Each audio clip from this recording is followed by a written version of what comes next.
Hi hello welcome to Kiran TV news. అమరజీవి ఆంధ్రప్రదేశ్ ముఖ్యంగా తెలుగు రాష్ట్రాలు గర్వపడేటువంటి పొట్టి శ్రీరాములు గారు అసలైనటువంటి గుర్తింపు నిర్ణయం వచ్చినట్టుగా మనకైతే అనిపిస్తా ఉంది. ఆయన కాంస్య విగ్రహం ఆంధ్రప్రదేశ్ అమరావతిలో 58 అడుగుల ఆయన చేసినటువంటి ఆంధ్రప్రదేశ్ చేసినటువంటి సేవకు గాను 58 రోజుల నిరాహార దీక్షకి 58 అడుగుల విగ్రహాన్ని ఏర్పాటు చేయడం జరిగింది. అసలు ఇన్ని సంవత్సరాలు ఎందుకు పట్టింది? దాదాపు 60 సంవత్సరాలైంది ఆంధ్రప్రదేశ్ రాష్ట్రం ఏర్పడి. ఇప్పటిదాకా ఎవరు కూడా ఇవ్వలేనటువంటి గుర్తింపు, ఆయనకి అసలైనటువంటి నివాళి నిన్నటి వరకు ఎందుకు లేట్ అయింది? ఇవి తెలుసుకునే ప్రయత్నం చేద్దాం. మనతో పాటు ప్రముఖ రాజకీయ సామాజిక విశ్లేషకులు చంద్ర శ్రీనివాస్ గారు. నమస్తే. నమస్కారం. నిన్న చాలా గొప్ప విషయం సార్, 58 అడుగుల పొట్టి శ్రీరాములు గారి విగ్రహం ఓపెన్ చేశారు. బట్ కాకపోతే ఇన్ని సంవత్సరాలు ఎందుకు లేట్ అయింది? రీసెంట్ గా పొట్టి శ్రీరాములు గారి గురించి బలంగా మాట్లాడుతుంది పవన్ కళ్యాణ్ గారే. ఆయన మాట్లాడే వరకు ఎవరు ఎందుకని ముందుకు రాలేదు అంటే అడిగేవాళ్ళు లేరనేమో. నాకు ఈ 2 సంవత్సరాలు ఈ కూటమి వచ్చిన తర్వాత చేసిన మంచి పనులు 2 చెప్తాను. ఒకటి, ఎప్పటి నుంచో గోదావరి జిల్లాలో అంటే సస్యశ్యామలంగా ఉన్న గోదావరి జిల్లాలో మంచినీరు అందట్లేదు. దానికి అమరజీవి పొట్టి జలధార అని పెట్టారు.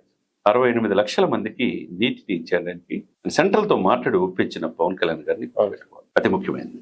2, అమరావతి రాజధాని ఉంటుందా లేదనే పరిస్థితి డే అండ్ నైట్ వర్క్ జరుగుతూ ఉంది. చంద్రబాబు నాయుడు గారి చొరవ, పవన్ కళ్యాణ్ గారి యొక్క. 3వది, పోలవరం ఆంధ్ర జీవనాడు పోలవరం పూర్తవుతుంది. 4 పెట్టుబడులు వస్తున్నాయి, ఉద్యోగాలు వస్తాయి. ఇవన్నీ ఒక ఎత్తు అయితే, మనం చూడని చరిత్ర. మన కోసం 58 రోజులు మొత్తం పాపం లోపల నుంచి పురుగులు కూడా వచ్చేసి రాష్ట్రం కోసం చనిపోయిన అమరుడైన పొట్టి శ్రీరాములు గుర్తించుకోవటం దారుణమైన విషయం. పాలకుల నిర్లక్ష్యం అని చెప్పుకోవాలి. ఎవరు ముఖ్యమంత్రులు గతంలో చేసినా అందరూ తప్పే. ఇన్నాళ్ళకి మీరు అన్నట్టు ఏకైక వ్యక్తి పొట్టి శ్రీరాములు గురించి ఎలుగెత్తి చాటిన వ్యక్తి డొక్కా సీతమ్మ కావచ్చు, పొట్టి శ్రీరాములు కావచ్చు, పవన్ కళ్యాణ్ గారు చరిత్రలో నిలిచిపోతారండి. పవన్ కళ్యాణ్ చరిత్రలో నిలిచిపోతారు. కిరణ్ టీవీ సాక్షిగా చెప్తున్నాను. అమరజీవి పొట్టి శ్రీరాములు పేరు మీద అది స్కీమ్ ఆయన వల్లే పెట్టారు. 2వది, నేను ఆర్యవైశ్య ప్రముఖులందరూ కూడా మాట్లాడే క్రమంలో కేవలం అభినవ పొట్టి శ్రీరాములాగా చంద్రబాబు నాయుడు గారు, పవన్ కళ్యాణ్ గారు ఆ భావజాలంతో ముందుకెళ్తున్నారు రాష్ట్రాన్ని అభివృద్ధి పరచడం. పవన్ కళ్యాణ్ గారు చెప్పేదాకా అంతకుముందు జగనన్న గోరుముద్ద, జగనన్న దీవెన, జగనన్న అంబేద్కర్ పథకాలు కూడా తీసేసి అన్ని పెట్టుకున్నారు కదండి. ఇప్పుడు జగనన్న కంటే ముఖ్యమైన వాళ్ళు లేరా? పొట్టి శ్రీరాములు చేతు గుర్తు పెట్టుకోవాలా? అటువంటి చరిత్ర, తెరమరుగైన చరిత్రని తెలియజేసినందుకు ముఖ్యంగా కిరణ్ టీవీ సాక్షిగా deputy chief minister of Andhra Pradesh కి కృతజ్ఞతలు చెప్పాలి. ఎందుకంటే చదువుకొని మనం వచ్చాం. మరి ఎక్కడో నెల్లూరు చెందిన వ్యక్తి ఆంధ్ర రాష్ట్రం కోసం ఎందుకు అమరవ్వాలా?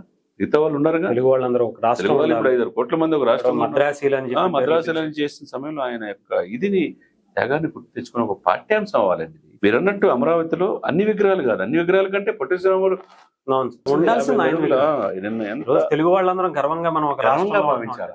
మద్రాసుల చేత చీప్ అమ్మని చెప్పారు. పరిస్థితి నుంచి మనకు రాష్ట్రం కోసం అమరుడైతే ఆయన విగ్రహం కూడా లేకపోతే ఎట్లా అండి? అది యాట్సాప్ టు పవన్ కళ్యాణ్ గారికి చెప్పుకోవాలా. చంద్రబాబు నాయుడు గారు కూడా ప్రత్యేకంగా అభినందించాలా. లోకేష్ గారు సభ్యులందరినీ పిలిచి వాళ్ళందరితో ఇచ్చేసి అది మన కోసం త్యాగదనులకి మనం ఇచ్చే కాంట్రిబ్యూషన్, మనం ఇచ్చే సాలిడారిటీ, వాళ్ళ పట్ల అంకిత భావంతో లేకపోతే చరిత్ర మిమ్మల్ని క్షమించదు. కాబట్టి పొట్టి శ్రీరాములు అనే వ్యక్తి నేను చిన్నతనంలో చదువుకున్న ఇది ఇప్పటికీ గుర్తుండదు. అటువంటి త్యాగదనులు ఎందుకు తెరమరుగవుతున్నారు? ఎలక్షన్ లో పోటీ చేసి ఎమ్మెల్యేకి 10 కోట్లు 50 కోట్లు ఖర్చు పెడితే ఉంటే 100 కోట్లు ఎలా సంపాదించాలని చూసి ఈ రోజుల్లో మన కుటుంబం కోసం కాకుండా రాష్ట్రం కోసం, ఆత్మాభిమానం కోసం 58 రోజులు ఆయన చనిపోయాడంటే మనం ఎంత సార్? ఆఫ్టర్ ఆల్ మీరు, నేను, మనం ఎంత? ఎమ్మెల్యేలు ఎంత? ఈ మంత్రులు ఎంత? ఈ ముఖ్యమంత్రిగా పనిచేస్తున్నారు. ఎవరైనా సరే ఆయన ఇచ్చిన తర్వాతే ఆయన భిక్ష పెట్టబట్టి ఈ రోజు ఆంధ్రప్రదేశ్ అని పెట్టుకుంటున్నాం. ప్రపంచం అంతా మెచ్చే స్థాయికి ఎదుగుతున్నాం. బట్ మూలాలు మర్చిపోకూడదు ఎప్పుడు. మరి ఈ సందర్భంగా పొట్టి శ్రీరాములు గారు వాళ్ళ కుటుంబ సభ్యులందరికీ కూడా చాలా ప్రత్యేకంగా అభినందనలు. వాళ్ళ త్యాగం మర్చిపోలేదు. ఎందుకంటే నిజంగా మీరు ఆంధ్రప్రదేశ్ ఇన్నాళ్ళు మర్చిపోయినందుకు ఆ ముఖ్యమంత్రుల తరపున, ఆ మంత్రుల తరపున, ఆయా పార్టీల అధినేతల తరపున మనం కూడా క్షమాపణ చెప్పాల్సి. నిజంగా సార్, ఎందుకంటే రేపటి తరాలకు కూడా తెలియాల్సిన అవసరం. ఆంధ్రప్రదేశ్ అంటే మన ఇది రాష్ట్రం ఎలా ఏర్పడింది, ఎక్కడో దేశం అంతా మద్రాసీలు వీళ్ళు అనేటువంటి మాట నుంచి ఇప్పుడు తెలుగు వాళ్ళు డెఫినెట్ గా ఇది పాఠ్య పుస్తకాల్లో కూడా రావాలి. మన బిడ్డలకి నెక్స్ట్ జనరేషన్ కూడా తెలియాలి. ఈ 58 అడుగుల విగ్రహాన్ని అమరావతిలో తీసి దీని ఆవశ్యకతని ఇప్పుడు ఈ ప్రభుత్వం ఎట్లా తీసుకొచ్చింది అనేది కూడా తెలియజేయాల్సిన అవసరం ఆంధ్రప్రదేశ్. నిజంగా సార్. అలాగే చాలా వరకు కూడా మీరు చూస్తే పవన్ కళ్యాణ్ గారు వచ్చిన తర్వాత డొక్కా సీతమ్మ మధ్యాహ్న భోజన పథకం అని నారా లోకేష్ గారే పెట్టించారు. అలాగే అల్లూరి సీతారామరాజు సూచన మేరకు ఆయన పెట్టించారు. అవును sir, Alluri Sitaramaraju international airport అని భోగాపురం ఎయిర్పోర్ట్ కి ఆ పేరు పెట్టడం కావచ్చు. ఇప్పుడు పొట్టి శ్రీరాములు గారి పేరు మీద అటు జలధార పథకం కావచ్చు, ఇప్పుడు విగ్రహం కావచ్చు, అంటే ఒక కొత్త వరవడికి ఆంధ్రప్రదేశ్ నడుస్తున్నటువంటి పరిస్థితి కూడా కనిపిస్తుంది. డెఫినెట్ గా ఇది అవసరం అండి, ఇది అవసరం.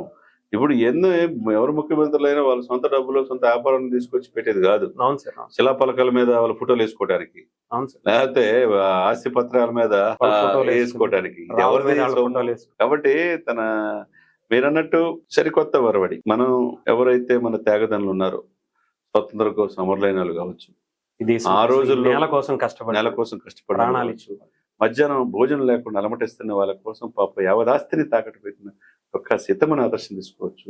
పొట్టి శ్రీరాములు గుర్తించుకోవటం కావచ్చు, లేకపోతే అల్లూరి సీతారామరాజుని మన్యం ధరని మన్యం గ్రామాల మీద దృష్టి పెట్టడం కావచ్చు. గతంలో ఎప్పుడు లేని విధంగా ఆంధ్రప్రదేశ్ లో జరుగుతుంది మాత్రం మనం అద్భుతంగా మనం చెప్పుకోవచ్చు. Right sir, thank you sir, thank you so much.